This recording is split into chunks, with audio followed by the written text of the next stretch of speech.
2달 가까운 이 랠리를 갖다가 충분히 누린 세력 같으면 좀 줄이고 싶겠죠. 아직은 바닥 못 봤어 싶은 세력은 지금쯤이면 어떨까요? 한번 또 쇼스로 공략하고 싶은 최근에 증시 랠리는 말이죠. 아주 키 챌린지, 아주 중요한 도전에 딱 직면했는데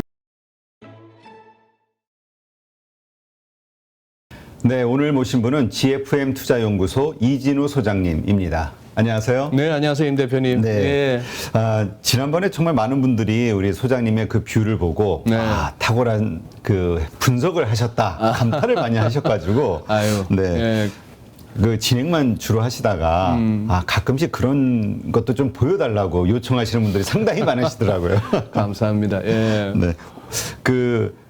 오늘 마침 또 그 FOMC 네. 회의록이 공개가 됐죠. 예. 그걸로 인해서 나스닥이 어쨌든 조정의 빌미가 됐는데요. 네. 일단 그 내용들 뭐 다 뻔히 아는 거다라고 네. 얘기하는 분들도 있고 예. 좀 희망과 또 약간 두려움 이런 게 좀 섞여 있다 얘기하시는 예. 분들도 있는데 어떻게 보셨는지 좀 설명해 주시죠.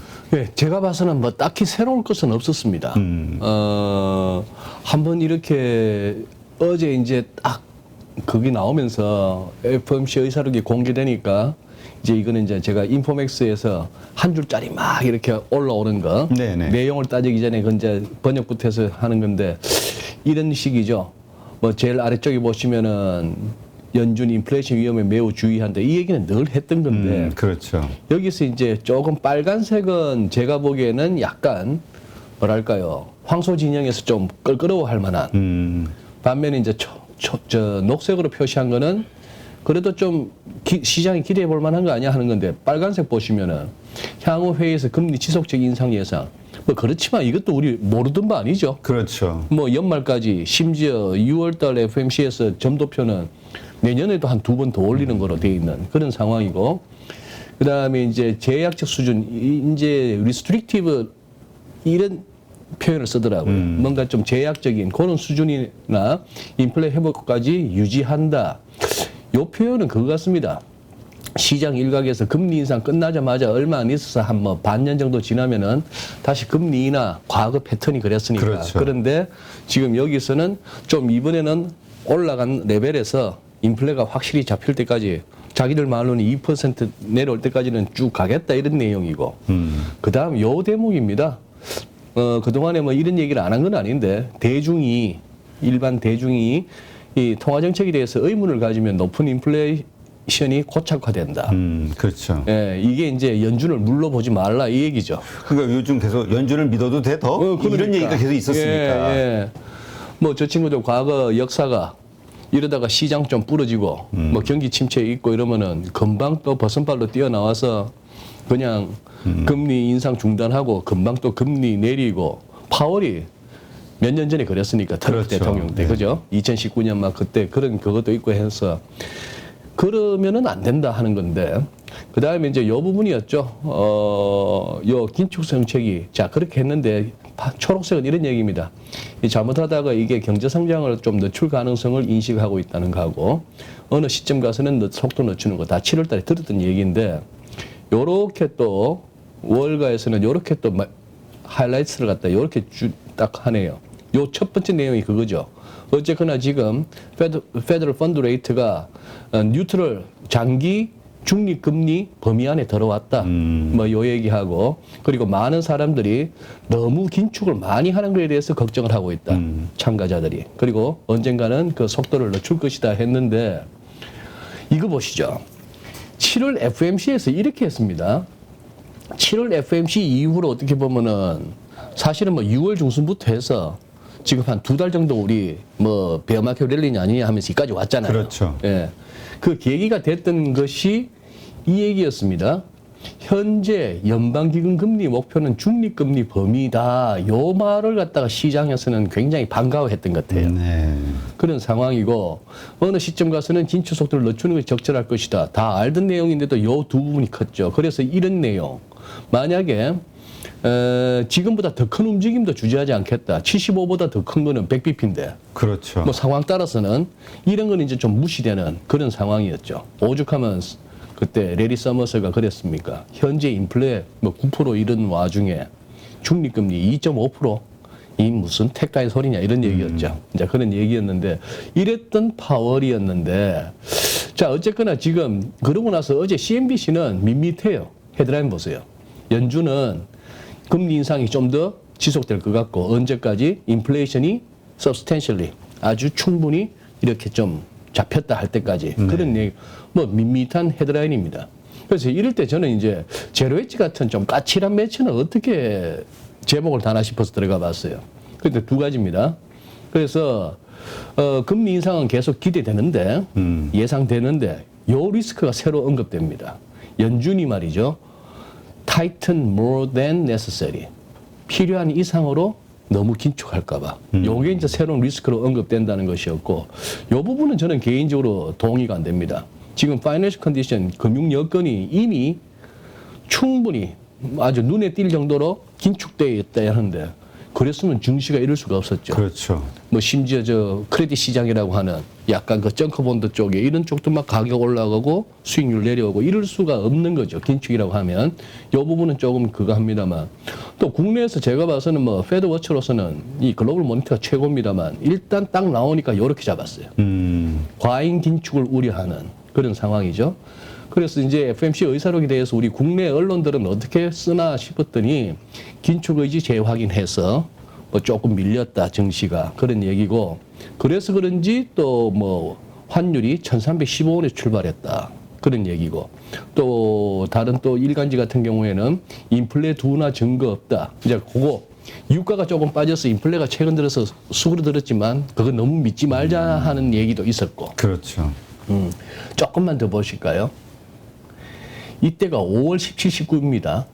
이 친구 잘 아시죠? 닉 티머라우스. 그때 50bp 할 줄 알았다가 75bp FMC 이틀 전에 월스트저널에서 75bp 할 줄 몰라 하면서 갑자기 기사 내버렸던 이 친구입니다. 아 그래요? 네, 이제 연준 출입 기자인데 연준 출입 기자 중에 이제 그 존 힐센라스라고 이 친구 이제 그 선배가 지금은 아마 편집장일 거예요. 거기가 월스트저널 통해서 연준이 소위 말하는 그 침묵 기간 동안에 시장에 뭐 말을 못 하는데 뭔가 변화가 있거나 시장하고 소통하고 싶은 월스트저널을 통해서 슬슬 했던 그 전통인데 이때 이 월스트저널에서 이런 행사가 있었죠. 모든 것의 미래라고 하는 그런 페스티벌이었는데 이때는 뭐 엄청난 얘기 했었죠. 무서웠죠. 파월이. 그렇죠. 5월만 해도 계속 밀어붙인다 금리 인상. 그리고 옆에 뭐 중립 이상으로 금리 인상하는데 주저하지 않겠다. 필요하면. 그다음 요때 요거 인플레이션의 아주 세밀한 뉘앙스를 읽을 때는 아니다. 그 얘기가 무슨 뭐 전월비 내지는 뭐 전년비에서 조금 밀렸다. 그래서 그러면 피크아웃이냐 요렇게 덤비지 마라. 우리는 충분히 의미 있게 빠질 때까지는 금리 올릴 것 같다, 긴축하겠다 하는 그런 식으로 아주 세게 나왔죠. 5월 중순만 해도. 그렇죠. 그러고 5월 31일 날 백악관에 이 불려갔을 때 이 사진 유명하죠. 손 모은 사진. 제가 여기다가 말풍선을 한번 달아봤습니다. 아 그래요. 바이든 대통령이 이랬을 것 같아요. 인플레이션 못 잡으면 순전히 연준 책임이야. 손 보세요. 사태질 하면서. 아마 두 손 다 쏘고시면 파월은 속으로 그랬을 거예요. 다 필요 없고 인플레이션만 잡으라고요. 나중에 딴 말 안 하기. 그때 이제 옐런 장관이 속으로 그랬을 겁니다. 파월 동생 꼭 그럴 것이라 믿으면 나중에 다쳐. 그렇지. 정치인은 어떻게 해요? 그러니까 이런 상황이죠. 5월 말까지만 해도 이랬습니다. 그때 시장 흉흉했죠. 그러니까 뭐 100bp 얘기 나오고 막 그랬었죠. 막 그랬을 때죠. 네. 근데 살짝 바뀝니다. 그때 이제 7월 FMC에서 아까처럼 이렇게 7월 FMC처럼 왜 갑자기 이렇게 시장이 연준이 약간 말랑말랑해졌네 라는 생각이 들 만큼 톤이 바뀌었느냐. 그래가지고 그때 마켓워치에서는 이렇게까지 썼어요. 연준의 파월이 도빗이 했냐 아니냐 헷갈린 거예요. 월가도. 그러면서 이때 페드 의장이 밥스 앤 위브스 이 표현은 그거 옛날 그 전성기 시절에 마이크 타이슨 이거 위빙 더킹 하면서 막 해서 들어가는 그런 것처럼 좀 왔다 갔다 한다는 느낌이에요. 왔다 갔다 한다는 느낌인데 요 계기가 이겁니다. 6월 달에 뭐 백악관도 불려가고 뭐 아까 그 행사에서 막 세게 얘기했던 그 이후로 6월 20일 날 그때 왜 의회 가서 이렇게 하원 한 번 하루 하고 그 다음날 상원 가서 하고 이러잖아요. 네네. 그때 엘리자베스 워렌 의원이 말이죠. 여기가 상원은행위원회에서 또 여기가 민주당 실세 아닙니까? 한때 대선 후보까지도 뭐 후보군이고 했는데 이 얘기를 한 거죠. 당신이 경제를 리세션으로 몰아갈 수도 있을 것 같다. 높은 인플레이션과 낮은 실업률보다 더 나쁜 게 높은 인플레이션에다가 리세션까지 오는 거다. 이러면서 수백만 명이 일자리 잃는 상황. 당신이 경제를 벼랑으로 몰고 가기 전에 이것을 다시 사실상 연준의 보스죠. 그렇죠. 임명권자야 뭐 대통령이라 하지만 맨날 여기 이제 절절 매는 그런 상황인데 아까 이거하고 상황이 달라졌죠. 인플레이션. 그래서 그때 약 나왔던 얘기가 인플레이션 잡기 위해서는 다소 시장이 좀 괴로워질 수도 있고 경기를 좀 힘들게 할 수도 있다 했는데 그러면서 약간 이제 제가 봐서는 이때부터 좀 연준은 양쪽으로 줄타기를 한 것 같아요. 그러다 보니까 저는 이거 한 번 더 그거 합니다. 저 안건모 대표의 휙서비스에서 이렇게 인용한 사진하고 대사입니다만 이미 금년 3월 그때 상반기에 좀 더 일찍 있었던 그 상원은행위원회에서 의원이 묻기를 그때 약 40여 년 전에 이제 폴 볼크 시절 얘기하는 거예요. 80년대, 70년대 말. 벌써 40년 전이군요. 그죠? 그렇습니다. 40년 전이면 제가 저 이제 겨우 고삐리 이제 대학 갈 무렵, 그 무렵인데 그때 이제 폴 볼크가 있었고 그때는 욕을 많이 했지만 나중에는 아주 위대했던 연준 의장을 칭찬하고. 그렇죠. 자, 인플레이션을 통제하고 물가 안정을 보호하기 위해서 당신이 이끄는 연준과 연준의 지도부는 무엇이든 할 준비가 되어 있습니까? 이렇게 물었습니다. 폴 볼크 얘기를 먼저 하고 이렇게 물었어요. 역사적인 질문이었어요. 제가 보기에. 여기에 파월이 뭐라 하나니까 의원님의 질문에 대해 제가 예라고 대답한 것으로 역사가 기록해 주기를 희망합니다. 참 어렵네요. 이제 어떻게 해석을 하는 거야, 참. 저쯤 되면은 나도 폴 볼커만큼 한번 해볼게요. 이 얘기입니다. 그렇죠. 네, 세게 한번 해볼 겁니다. 그랬더니 한 번 더 물어요. 진짜 물가 안정을 보호하기 위해 거리낌 없이 무엇이든 할 준비가 되어 있습니까? 했더니 한 번 더 예스 이러더라고요. 그랬더니 막 의원이 씨 웃으면서 그럼 지금껏 해온 것과는 달라지겠군요. 감사합니다. 지금껏 해온 거? 지금 뭐 잘해? 지금껏 해온 거 뭐 조금만 뭐 긴축하려 하다가 조금 이렇게 후달후달거리고 무슨 뭐 트럼프 대통령 때도 그때 금리 인하하라고 배짱도 없고 감각도 없고 막 이랬다가 중립금리 한참 멀었어요 하다가 금방 막 돌리고 뭐 이런 것들하고 좀 다르겠네. 이번에 한번 제대로 한번 인플레이션 한번 싸워보겠네. 감사합니다. 의원은 이렇게 했는데 모르겠습니다. 저것도 그냥 정무 감각이 뛰어난 파월의 임기응변식의 대답에 저 얼마나 멋진 대답입니까? 역사가 기록해 주기를 희망합니다. 아니 그냥 네 그렇게 해보겠습니다. 뭐 간단한 건데 참 이렇게 놀라운 레토릭이죠. 네. 변호사 출신답게. 그래서 저 말에 책임을 질 수 있을지 사실 궁금합니다. 근데 아까 말씀하셨듯이 조금 올리다가도 그 스톱을 했잖아요. 긴축하다 네, 그랬죠. 2019년인가요? 맞아요. 예.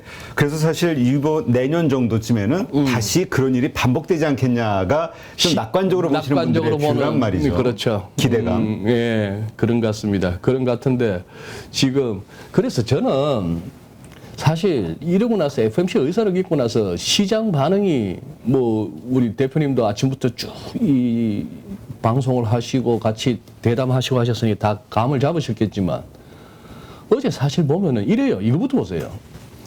나스닥 보십시오. 이 5분 차트입니다.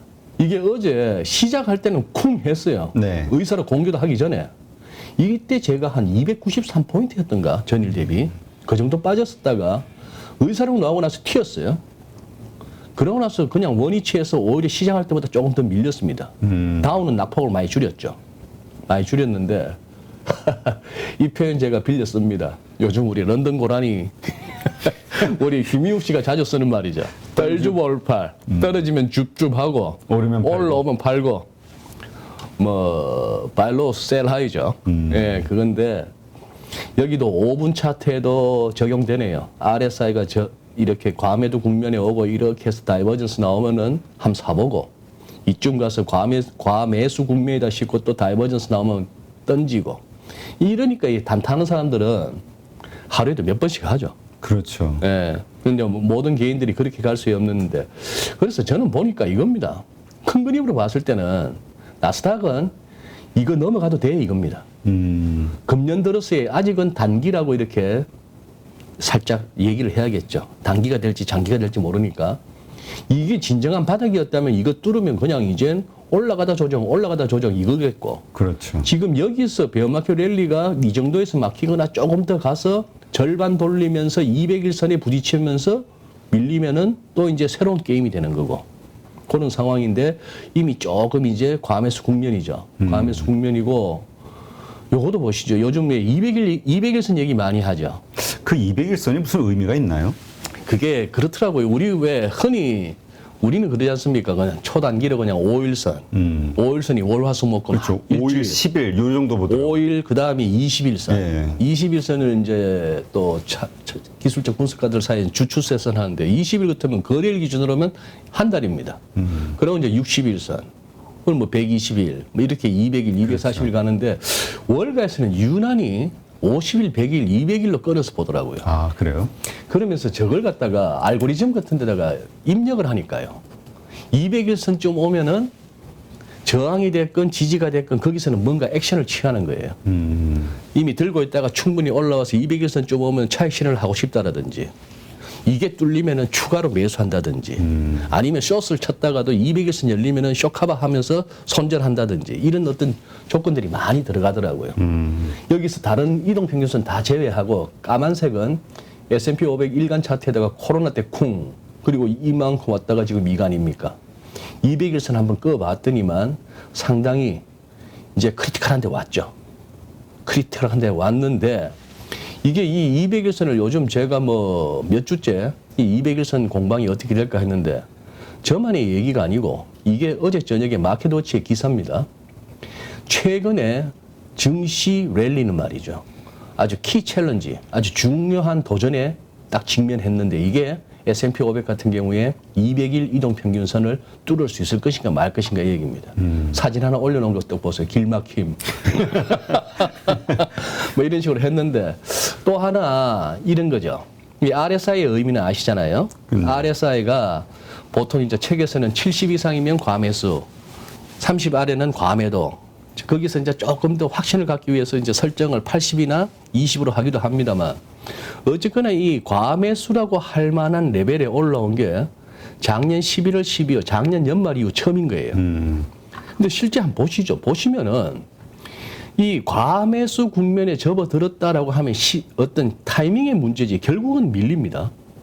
이 과매도 국면에 오면 결국은 또 살만해요. 네. 어정쩡한 데 들어가면 이제 마음고생이 심한데 이런 극단적인 과매도나 과매수 국면에서는 포지션을 잡으면은 좀 견딜 수가 있죠. 지금 보시면은 여기서도 과매수 국면 밀렸고 특히 이때는 올라가고 얘는 내려오면서 기술적 분석 교과서에서 기술적 보조지표 섹션에서 저는 딱 하나만 건지라면은 저는 다이버전스입니다. 다이버전스. 이게 지수나 가격은 올라가는데 기술적 보조지표의 고점은 내려오는 거는 이거는 팔으란 신호고 반대로 내려왔는데 이렇게 저점은 올라가면 이거는 사달라는 신호고. 네. 그런데 이거는 제가 봐서는 거의 틀림이 없습니다. 그런데 지나간 얘기는 다 시원시원하게 잘하죠. 그렇죠. 요게 이제 문제죠. 그렇다면 이런 겁니다. 여기서 이 정도 과매수 왔고 200일선도 왔고 이 추세선 저항에도 왔으면은 뭐 FMC 의사로 이거는 다 핑계고 이쯤 왔으면은 이 구간은 어느 정도의 쇼커버링 얘기도 있었고 공매도 세력들이 뭐 다시 쇼커버 하다 보니까 여기까지 왔다는 얘기도 있고 저가 매수가 붙다 보니까 이렇게 왔다는 얘기도 있고 등등입니다만 여기서 그러면 올만큼 와서 꺾이느냐 아니면은 이 국면으로 가느냐가 애매한 거죠. 그렇죠. 즉 슬쩍 조정받고 고점이 올라갈 수 있는 거예요. 고점이 올라갈 수 있고 슬쩍 내려오는 사이에 얘도 조금 내려왔다가 다시 또 올라가고 하는데 기어이 이 과정을 만들고 끝날 것인지 아니면 바로 끝날 것인지를 모르는 그런 상황인데 그러나 지금쯤은 어떻게 이 한 2달 가까운 이 랠리를 갖다가 충분히 누린 세력 같으면 좀 줄이고 싶겠죠. 그렇죠. 그리고 혹시나 아직도 이렇게 여러 가지 이유로 아직은 바닥 못 봤어 싶은 세력은 지금쯤이면 어떨까요? 한번 또 쇼스로 공략하고 싶은 이런 어떤 승부처에 이르렀다라고 보실 수 있습니다. 그러니까 사실 많은 분들이 얘기하는 아주 중요한 변곡점에 와 있다 이런 그렇다고 볼 수 있는 맞는 거죠. 거네요. 예. 그래서 우리 왜 대표님 기승전결이라고 국어 네. 시간에 뭔가 이렇게 딱 시작했을 때 그렇죠. 그러면 이 상황을 갖다가 기라고 한다면은 이제 뭐 금융위기 이후에 뭘 좀 해볼라 하다가 코로나를 두드려 맞아서 결과적으로 2008년 금융위기 이후에 돈으로 저금리로 이 메꿔왔던 이 경제와 금융시장 상황이 어쨌거나 2022년 금년 접어들어서는 인플레라는 것이 확 다가오면서 이제 금리를 올리고 양적 긴축도 하겠다고 하는 여기서부터 기가 네. 새로운 게 시작했다고 보면은 요번 거는 살짝 승이었어요. 그 결과 어떻게? 너무 쫄았다. 너무 쫄았고 다들 공포가 심했는데 살짝 거기서 연준도 톤이 약간 바뀌고 어느 정도 매물도 소화되고 아직도 따져보니 돈은 많고 뭐 이러다 보니까 여기 왔는데 여기서 이제 기승 다음에 전을 갖다가 전의 그 모멘텀이 뭘까 싶습니다. 그렇다면 이제 그 전은 두 가지가 가능하겠죠. 기승에 이어서 또 전환. 결국은 진바닥 확인하러 가자의 전이 있을 수도 있고 다들 긴가민가 했는데 우리 이미 저점 봤네. 그러면서 이거 다시 전고점 가자라고 이번 가을 겨울 장이 또 뜨거운 장이 될 수도 있고 그걸 갖다가 결정지어줄 모멘텀이 뭘까 싶습니다. 혹시나 빠르면은 다음 주 잭슨홀 회의 그 그때 정도에서. 연설 정도 아니면 조금 더 기다려줘야 된다면은 9월 FMC 이런 정도로 한번 생각해 볼 수 있죠. 네. 근데 우리가 일단 인정해야 될 것은 이 주식 시장이 좀 더 뜨거워지거나 말씀하신 네. 대로 좀 정고점을 향해 달려가는 어떤 그런 그림이 그려진다고 하면은 연준은 이것을 인플레이션에 그 억제를 하는데 그 방해가 되는 과열 현상으로 보고 억제하려는 시도를 할 것이다라는 의견 가지신 분들이 많거든요. 네. 그거는 맞는 건 동의하시나요? 예. 연준은 어떻게든 예. 말을 통해서 막을 거다? 그걸 갖다가 예를 들어서 지금 파월 의장이 그런 얘기를 한다거나 뭐 우리가 자주 언급하는 또 주목하는 무슨 뭐 제임스 블라드 같은 현직 이런 사람들이 그런 소리 하면 야 여기서 시장 더 올라가면 너가 죽어. 우리 가만 안 있을 거야.